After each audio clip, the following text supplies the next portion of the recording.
नमस्कार दोस्तों, पिछले वीडियो में हमने देखा कि ऑटिज़्म में कितने तरह के स्पेशलिस्ट इन्वॉल्व रहते हैं और कितने तरह के थेरेपिस्ट हैं और किस थेरेपिस्ट के पास बच्चों को लेके जाना बिल्कुल नहीं चाहिए या जाने से पहले पेरेंट्स को कई बार सोचना ज़रूरी है, इसके बारे में डिस्कशन किया था।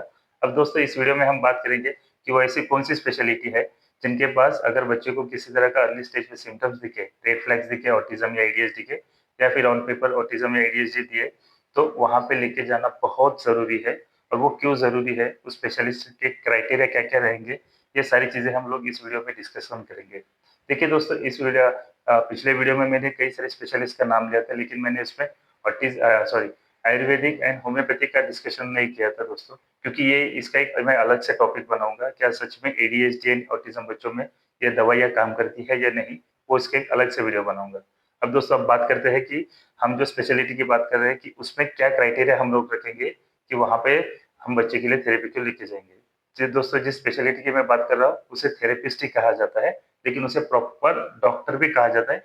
ये एक एनाटॉमी मेडिकल नॉलेज का प्रॉपर नॉलेज रहने वाले डॉक्टर्स होते हैं। इनका भी एक मेडिकल कॉलेज ही होता है, जैसे बाकी अदर्स डॉक्टर्स का होता है, उसी तरह ये अपने मेडिकल कॉलेज में भी पढ़ते हैं। इनमें भी बैचलर्स एंड मास्टर्स डिग्री रहती है। जैसे इनकी बैचलर डिग्री जो होती है, वो एक चा साढ़े 4 साल की होती है और मास्टर्स डिग्री 3 साल की होती है। कई जगह पे शायद 2 साल की होती है। तो एक मोटा-मोटा अंदाज़ पकड़िए कि अगर एक मास्टर्स थेरेपिस्ट रहेगा, तो उसकी एक मेडिकल डिग्री 7 साढ़े 7 साल की रहती है। देखिए, मैंने फिजियोथेरेपिस्ट एंड ऑक्यूपेशनल थेरेपिस्ट कहा था, तो इसमें से भी कौन-सी वो स्पेशलिटी है, खासकर हम एज़ अ पेरेंट्स वो सिलेक्ट करेंगे। देखिए, ये दोनों स्पेशलिटी कई सारे स्पेशल बच्चों के साथ डील करती है, लेकिन जब ऑटिज़्म एंड एडीएचडी बच्चों के साथ डील करना हो, तो कई सारे फिजियोथेरेपिस्ट आफ्टर बैचलर या मास्टर के बाद एसआई सेंसरी इंटीग्रेशन का कोर्स करके भी ऑटिज़्म एंड एडीएचडी बच्चों के साथ डील करते हैं।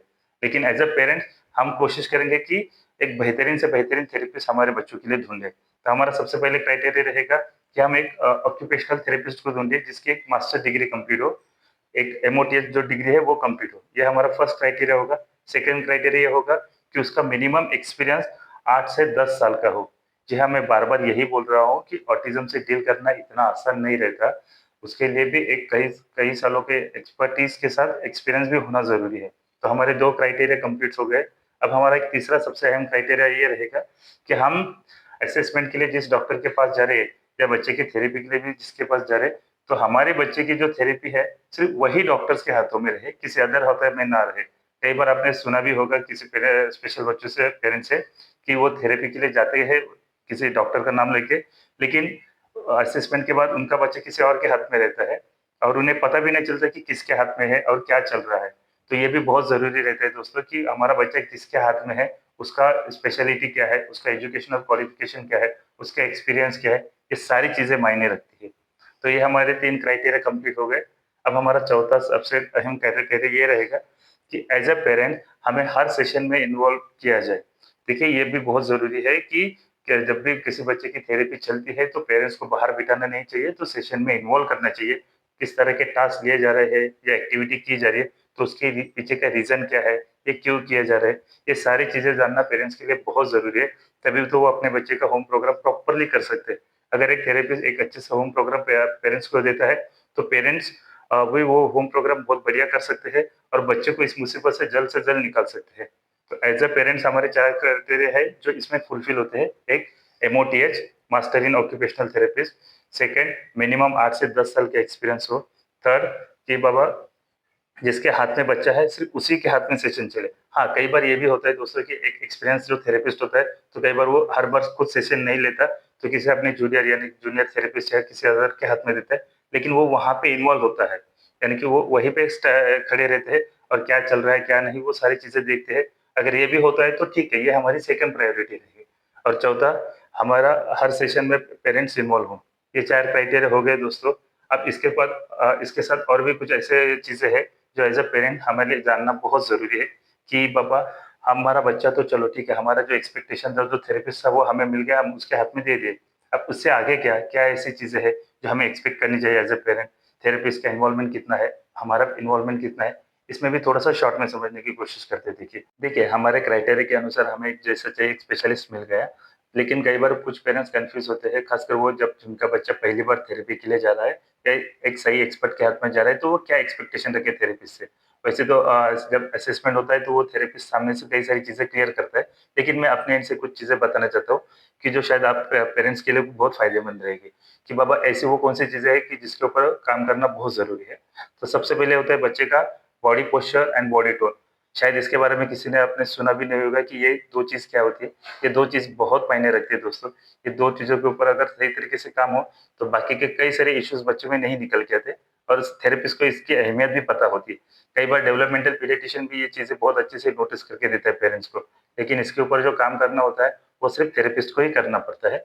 तो एक है body posture, body tone, second है आई कॉन्टैक्ट इम्प्रूवमेंट होना चाहिए ज़्यादा, क्योंकि बच्चे का अगर आई कॉन्टैक्ट इम्प्रूवमेंट होता है, तो बच्चा कमांड अच्छे से समझता है, तो बाकी की सारी चीज़ें समझने में उसे दिक्कत नहीं आती है। तीसरा है कि बच्चे की हाइपर एक्टिविटी बहुत ज़्यादा ना हो। आपने कई बार देखा होगा कि स्पेशल ऑटिज़्म बच्चों के लिए स्कूल में एडमिशन मिलना बहुत दिक्कत होती है। उसमें एक सबसे बड़ा रोल इसका होता है, क्योंकि कई बार बच्चा अगर बहुत ज़्यादा हाइपर रहेगा ना, तो स्कूल में एडमिशन के लिए आना-तानी करते।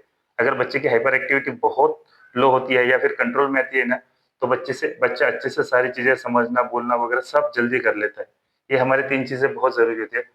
देखिए दोस्तों, इसके अलावा भी और भी कई सारी चीज़ें हैं, लेकिन मैं सारी चीज़ें अगर यहाँ पे बताता रहूँगा, तो शायद वीडियो बहुत लंबा हो जाएगा और वैसे भी आप जिस एक्सपर्ट के पास जा रहे हो, वो सामने से बहुत सारी चीज़ें आपको क्लियर कर देगा।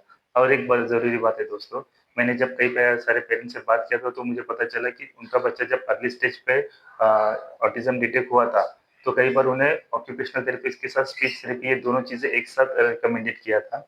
तो ये एक चीज़ है जो आप अपने ऑक्यूपेशनल जो थेरेपिस्ट रहते हैं, जो एक्सपीरियंस थेरेपिस्ट, उनसे एक बार ज़रूर कंसर्न कीजिए, क्या बच्चा अब उस फिलहाल स्टेज पे स्पीच के लिए रेडी है या नहीं?